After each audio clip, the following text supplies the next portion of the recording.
Gregory Keene turns another page on the dossier on Dumetrius.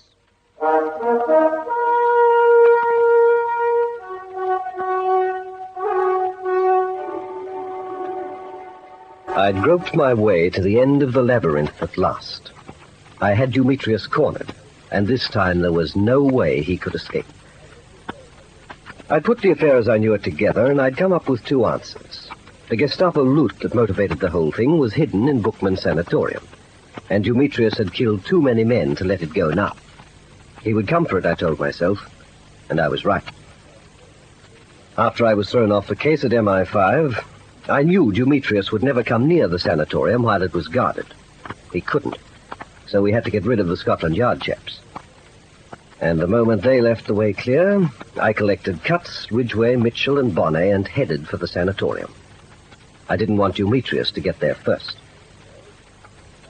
Well, it was about 4 in the morning when we broke in and found Yachty Blum there, and overheard his telephone call to Dumetrius. The temptation was immense, but I had to let Yachty go. I had to. I just had to. With 5 of us there and Yachty alone, I had to let him go. Let me take him. Let him go. But Major Keene. There he goes. Through the window.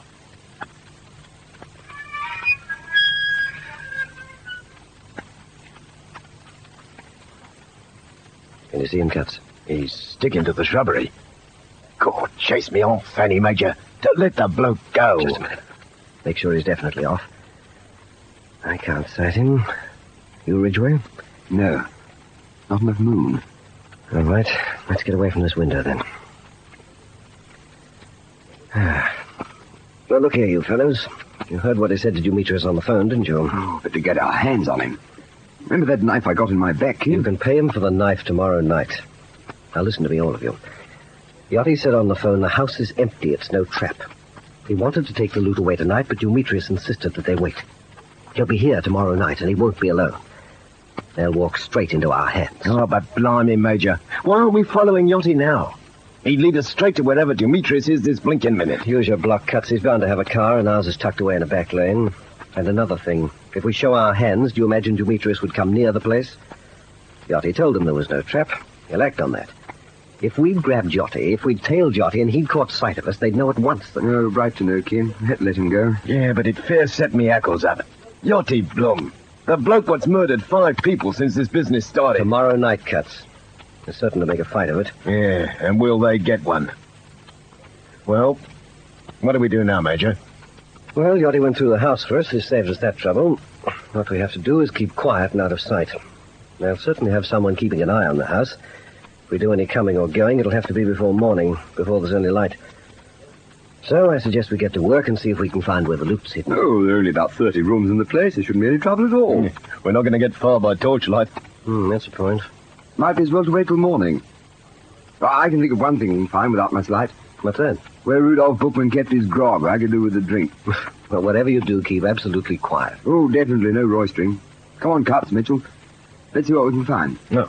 All right, sir? Fire away. But stay on call, and we still don't know what's going to happen. Yeah, it feels odd in a strange house like this. Wonder if burglars have any trouble with it.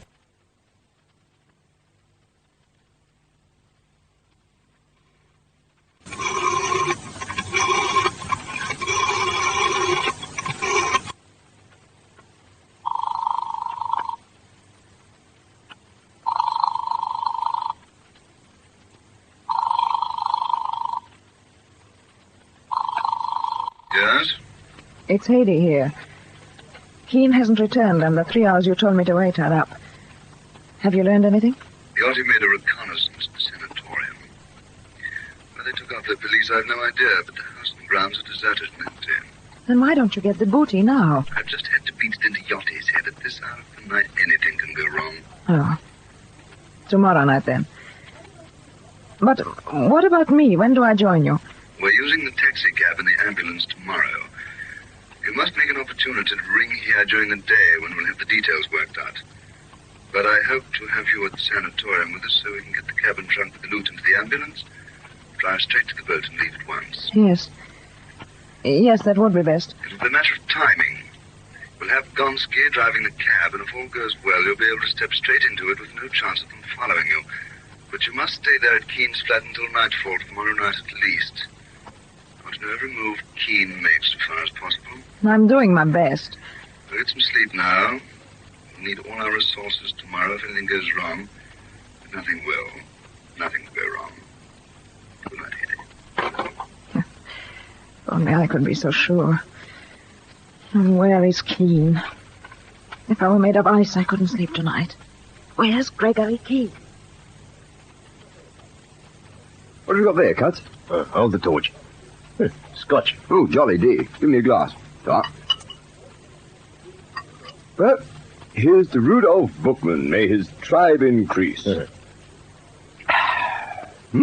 drink and liquor, that's what I say. Where's Keen?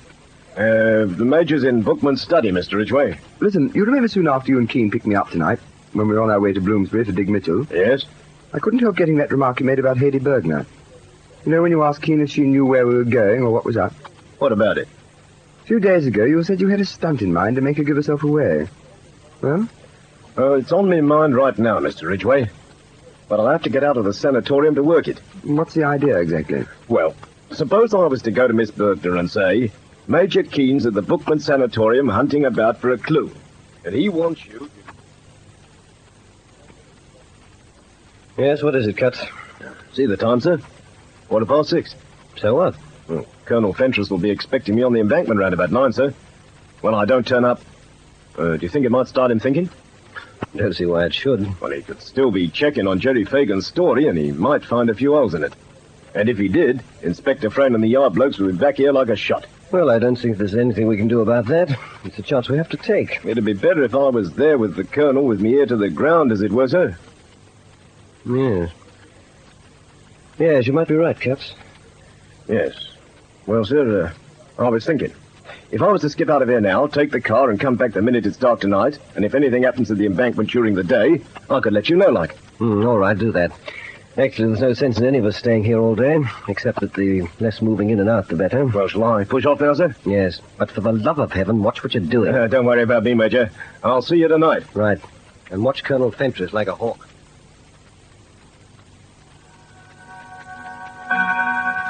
9 o'clock. Oh, how slowly can the time go, Haydee Bergner. Oh, if only tonight would come round. Is this Keen? Good morning, miss. Mind if I come in? Cuts? I thought it might be Major Keen. I've just come for the Major, miss, with a message for you. Where is he? Well, he had a very busy night, miss, and right now he's on his way to the Bookman Sanatorium. But isn't that the place? That's the place, all right, miss. About this message he gave me for you. He wants you to ring him there at 10 o'clock sharp. 10 o'clock this morning? That's right, miss. But whatever for, and why there? He'll be at the sanatorium for an hour or two, because he thinks he might get another lead there on Dumetrius. But he does want you to ring him. Probably just wants to make sure you had a good night's sleep. And to save you looking the number up, I'll write it down for you. Here we are. Hampstead. There we are, miss. Don't mislay the card. No, thank you, Cuts. Well, I'll be getting along. Good morning, miss. Goodbye, Cuts. I don't like this. Why is Cuts so polite to me? Oh, they're closing in. I knew Keen would be at the sanatorium. I knew it. But I have to make the phone call to be sure. And then I must tell the others. Oh, what's happening? What do you make the time, Keen? Oh, a couple of minutes to 10. Fine. Going slowly, isn't it? Reminds me of some times a few years ago in Normandy, you know, waiting for the order to move. I know exactly what you mean. I hope Bookman's phone's connected. Yachty used it last night, you ass. Yes, but the number's been changed and the new one's not listed yet. What are you talking about, Ridgway? Bookman, this place, has a new number. It's not in the book yet. I just want you to fix it in your mind. Look here. We're waiting minute by minute, and you babble about 10 o'clock. 10 o'clock, but we can't answer the phone and give ourselves away, can we? What's going on, Ridgway? Cuts told Haydee to ring you here at 10 sharp. That's Haydee. Are you out of your mind? That's Haydee. Pick up the phone if you don't believe me. That's Haydee ringing you, and the number's not listed. If the number's not listed, how could you ring here? Cuts gave her a number. Didn't it the name of fortune? What's the mystery? The number Cuts gave her isn't this number. He wrote it down for her on a card. But, Keene, it wasn't this number. She didn't need to look at the card. She knows the number of the Bookman Sanatorium. She's rung it time and time again to give you away to Dumetrius. She didn't look at the card. She knew the number. The number on the card's wrong, so how could she phone you unless she knew it? No. No, I won't believe it. You hear me, Ridgway? I won't believe it. Then pick up the phone. Pick up the phone, Keene. That's all you have to do. Pick up the phone. Well, let's see what your nerve's like, old boy.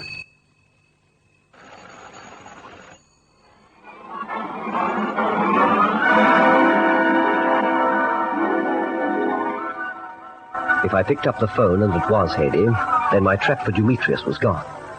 But I had to know if it was Haydee ringing me. Once that phone was lifted, she'd know there was someone at the sanatorium, and she'd get word to Dumetrius. I had to think fast, and I couldn't think. My love was crashing down in ruins upon me. I knew the truth. Somewhere, somehow, I'd always expected that moment.